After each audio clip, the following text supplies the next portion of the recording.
Olá, investidor, sejam bem-vindos a mais um vídeo de fechamento de trimestre. Hoje a gente está fechando o semestre, é o segundo vídeo do ano.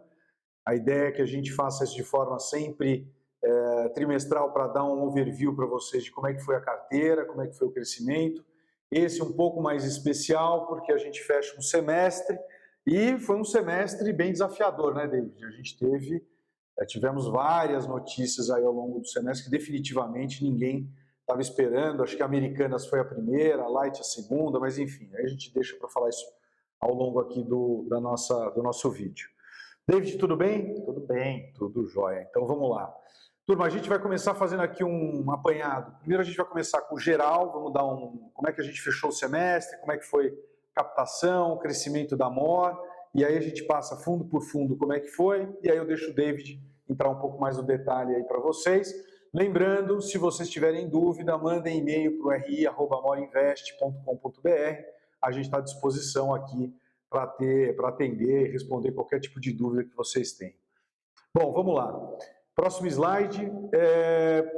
A MOR fechou o semestre de uma forma foi maravilhosa. A gente teve um excelente semestre, tanto na parte de crescimento como na parte de qualidade de carteira. Rentabilidade, né? Estamos liderando os rankings e a gente tem feito um trabalho muito interessante aqui, que eu acho que para vocês veem muito resultado, mas por trás disso a gente tem se preocupado muito com a qualidade dos nossos cotistas e com a parte de compliance, investimento em tecnologia, tudo isso que eu vou contar aqui para vocês agora com um pouco mais de detalhe. Vamos lá. Fechamos o semestre com 2,6 bi sob gestão, 1,7 bi responsável só na parte de crédito, que é o Premium, o MCA, MCA2, o MOR Crédito, o MHX e um institucional que a gente abriu agora, não sei nem se ele está aí nessa contagem, mas se não tiver vai estar também logo em seguida, está tudo certo. Parte de imobiliário com 500 milhões, 5 fundos e 390 milhões em outras estratégias. Aqui a gente tem uma parte em juro real, a gente tem um macro total return, tem um outro fundo de hedge, enfim, aí são outros, não é o core aqui da MOR. Vamos lá, passando aqui, falando agora um pouco do nosso organograma. Isso aqui é importante mostrar, indo em linha com aquilo que eu falei para vocês com relação a compliance, alinhamento, investimento em tecnologia, qualidade. Notem que análise de risco e compliance, eles não respondem diretamente para o nosso CEO, ele responde diretamente para o comitê executivo. É justamente para a gente trazer a independência dessa área, no sentido de, teve um apontamento, o apontamento é formalizado e eles têm, de fato, a caneta para poder estopar uma posição, ou chamar, ou acender uma luz amarela, enfim, tudo isso, tudo formalizado, tá? Então, tentando seguir as melhores práticas de mercado. O time cresceu, isso é importante falar, a gente contratou mais um analista e um ponta de mesa ali para ajudar tanto o David como o Yuri. Podemos passar, Cris. E aí, entrando agora aqui na parte dos fundos, eu vou contar um pouco da história de cada um deles. Esse aqui é o MOR Premium, é um D4+1. Esse fundo, a gente começou a marketear ele efetivamente no começo desse ano, ainda de uma forma um pouco embrionária, mas contando um pouco da história. Esse aqui é um fundo que aloca em letra financeira, debenture, até 20% em FDIC, ele é um fundo para investidor em geral.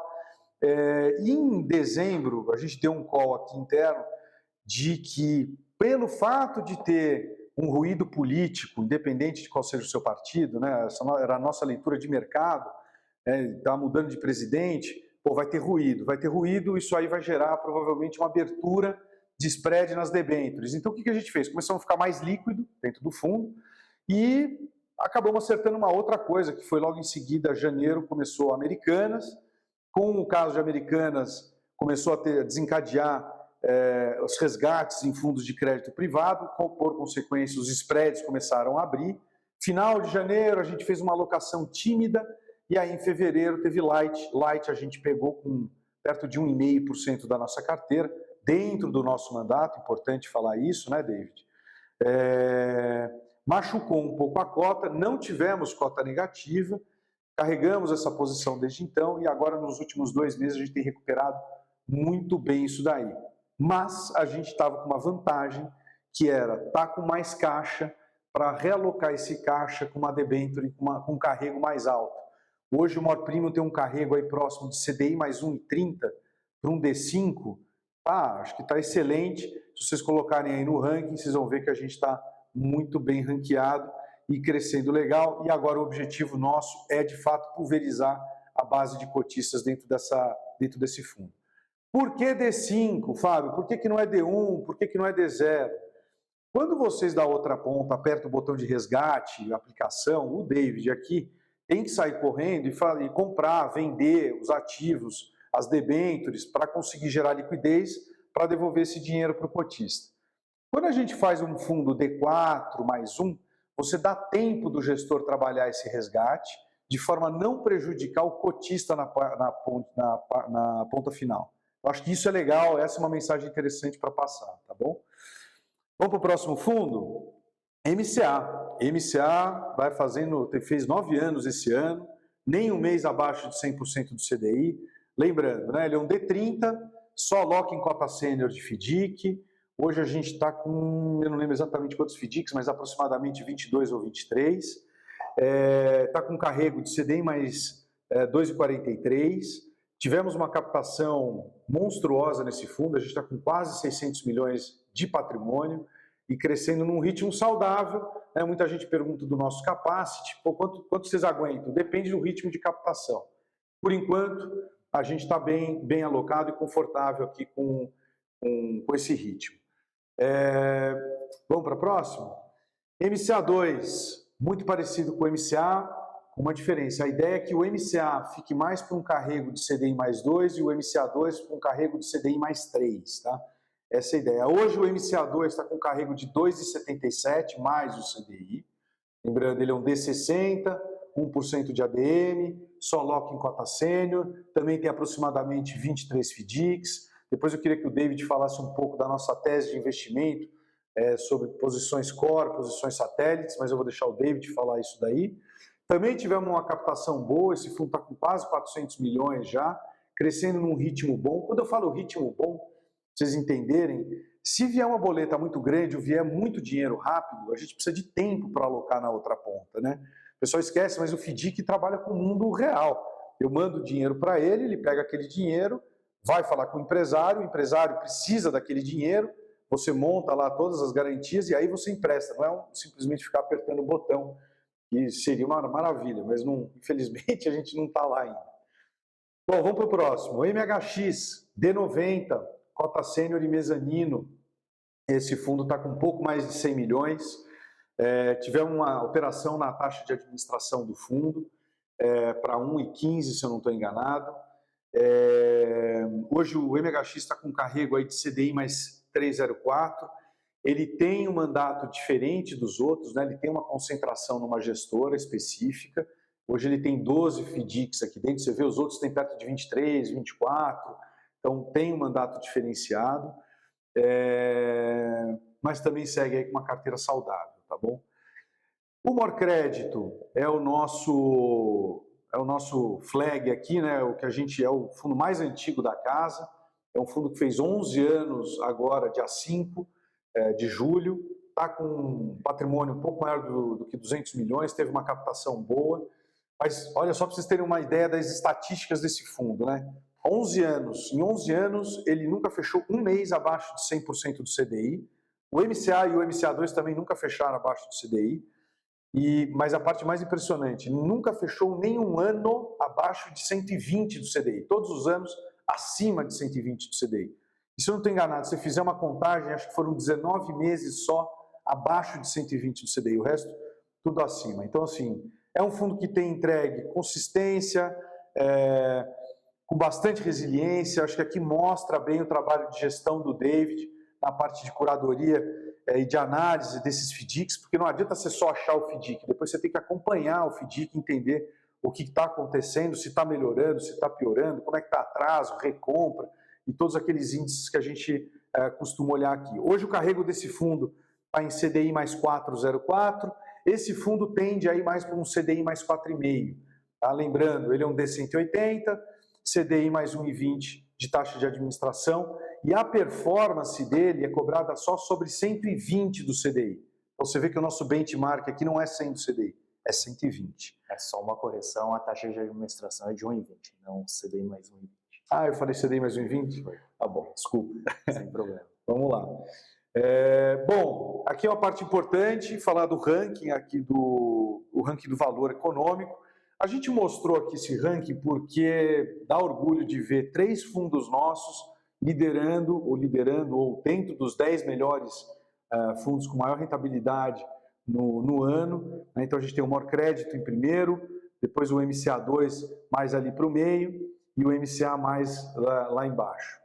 Então, bacana, acho que mostra aí um pouco do resultado do David, que está aqui com a gente desde o início. Isso aqui é um ponto importante também. É o mesmo gestor. O Mor Crédito teve o David como desde o começo, tá? Então, isso é importante falar. Bom, a gente fez esse gráfico aqui de cenário, que eu acho que é legal para mostrar um pouco da resiliência do Mor Crédito.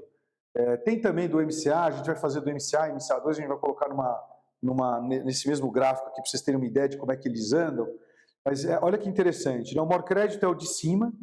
Primeiro, você vê que ele fica extremamente, sobrevive, né? Extremamente resiliente ali a crises, impeachment da Dilma, Joesley Day, lembra? Depois greve dos caminhoneiros, o Covid, gente. O Covid, a gente trabalhou aqui muito, o David principalmente, fazendo esse trabalho de monitoramento em cima dos FDICs, crise de Americanas. Daria até para colocar mais uma crise aqui que você tinha falado, mas eu esqueci qual que era, mas a gente precisa atualizar. E a segunda coisa muito importante aqui é o fundo ganha do IMAB5. O IMAB, para quem não entende, para quem não sabe, é o índice que acompanha a inflação 5 anos. Então, assim, é até 5 anos? O IMAB5 é até 5 anos. É até 5 anos, então é isso daí, tá certo. Se vocês olharem ali no gráfico, vocês vão ver que ele ganha inclusive do próprio CDI, tá? Então, acho bacana, vocês veem que no longo prazo a gente está super bem colocado. David, vamos falar um pouco agora aqui das teses e falar um pouco das alocações de cada fundo, como é que a gente está, para onde a gente vai, desafios, como é que a gente se blindou esse semestre. Conta um pouco aí do teu dia a dia, por favor. Claro, vamos lá. Próximo slide aí a gente fala das estratégias.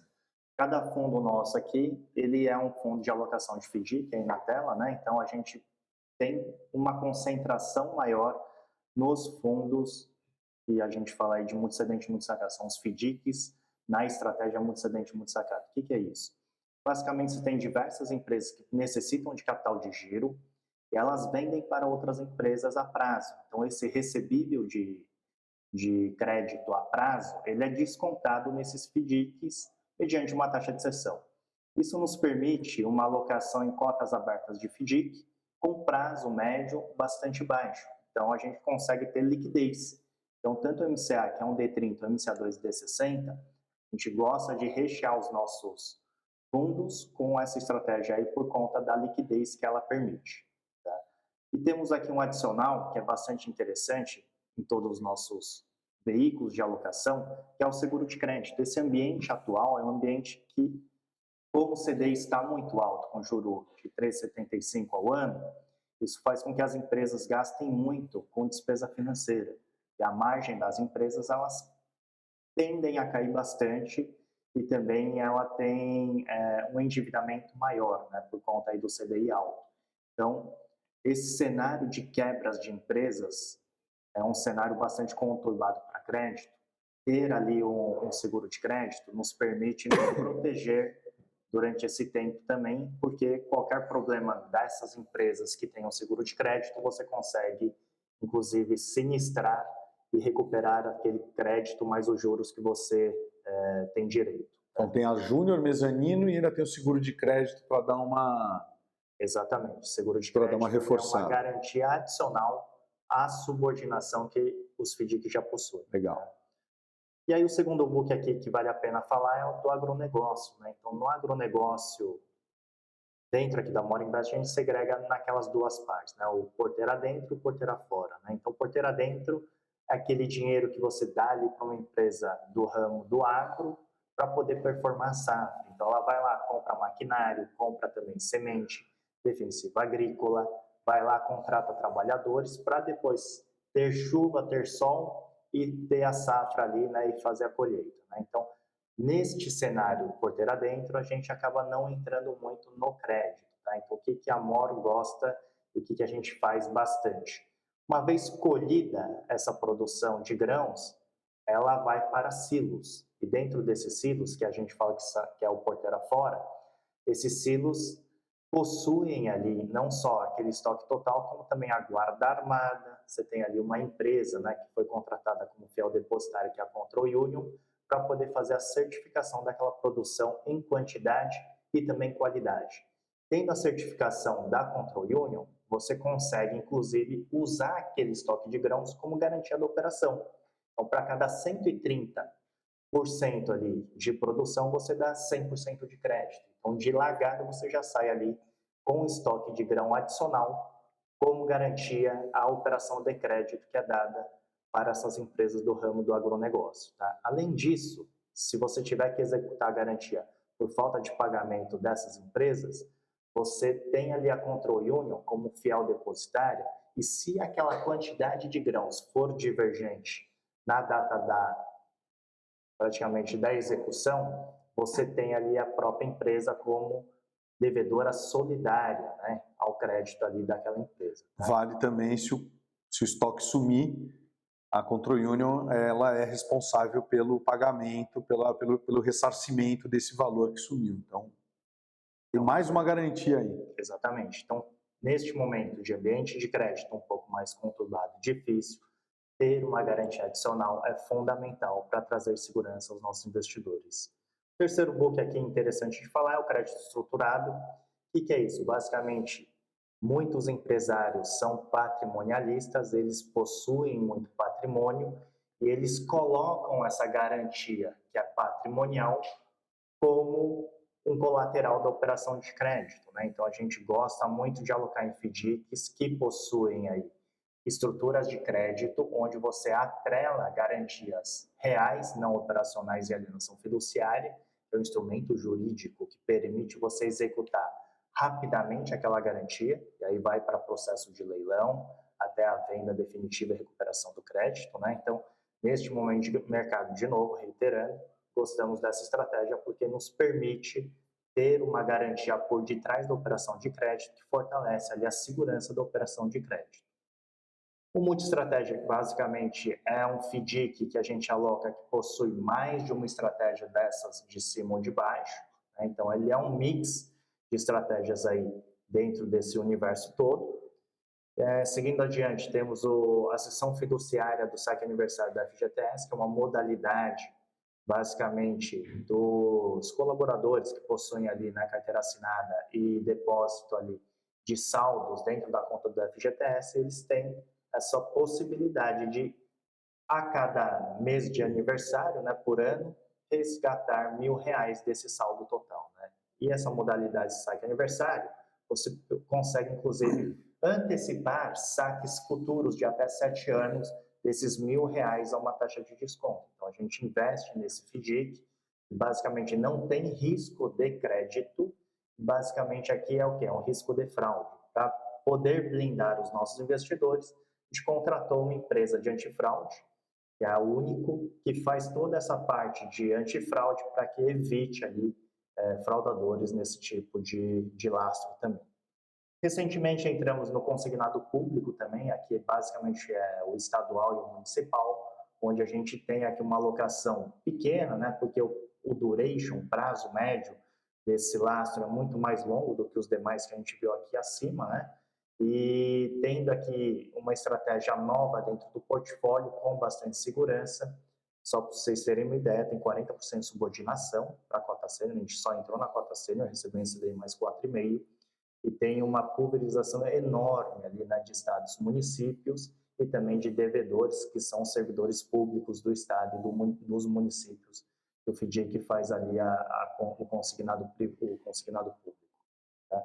Por último, a gente tem aqui o monocedente corporativo. Basicamente, aqui a gente fala que no monocedente é um FDIC de tesouraria que já está em desinvestimento, já está pagando as amortizações, muito provavelmente até o fim de julho, ele paga todo o saldo devedor aí da operação. E no corporativo aqui a gente tem apenas ali no MHX no Morcred, que é o único FDIC-NP que a gente tem em carteira aqui na casa. Lembrando, de todas as nossas locações são já 30 FDICs em 50 saídas de cotas e apenas um FDIC-NP, né? Então, o corporativo aqui é uma cadeia de fornecedores do agronegócio também, uma grande empresa de esmagamento de grãos de soja, onde a gente tem aqui não só o lastro da operação que permite ter um excesso de subordinação, uma taxa de cessão também que dá o spread da operação, você tem aqui garantias reais também, e a alienação fiduciária, que faz com que esse FDIC debenture, né, que é o cadeia de fornecedor, seja bastante robusto numa estrutura de fundo aberto com excesso de spread. Aqui a gente recebe CDI mais 5,5 na cota sênior e CDI mais 6,5 na cota mezanino, que estão tanto no MHX como no Morcred. O legal é que as garantias que são dadas não são operacionais, né? É importante falar isso, ou seja, numa execução fica muito mais fácil da gente conseguir efetivamente o ativo. E só para falar aqui também no corporativo, né? No MHX ali, esse FDIC-NP ele representa até 10%, tá? Então, tanto no Morcred quanto no MHX, essa estrutura corporativa representa 10%. E lembrando de um ponto adicional, é um deep financing, onde a gente tem ali uma senioridade em relação aos demais credores, tá? Então, é uma estrutura que foi criada após a RJ, onde a gente consegue ter aí prioridade de receber o nosso crédito em relação aos demais credores também, tá? Então, o saldo adicional e o 51,73 do MHX são operações que falamos que são patrimoniais, onde você tem o dono da operação de uma grande empresa colocando todo o patrimônio dentro do FDIC, em alienação fiduciária. Você tem também todos os lastros, seja o lastro de capital de giro ou lastro também de descontos recebíveis dentro da operação, com sacados de grande porte, né? Então são boas e grandes empresas e nos permitem ter operações aqui que chamamos de single names para MHX, podendo pulverizar a carteira, tendo bastante garantia e bastante lastro aí para as operações. Legal.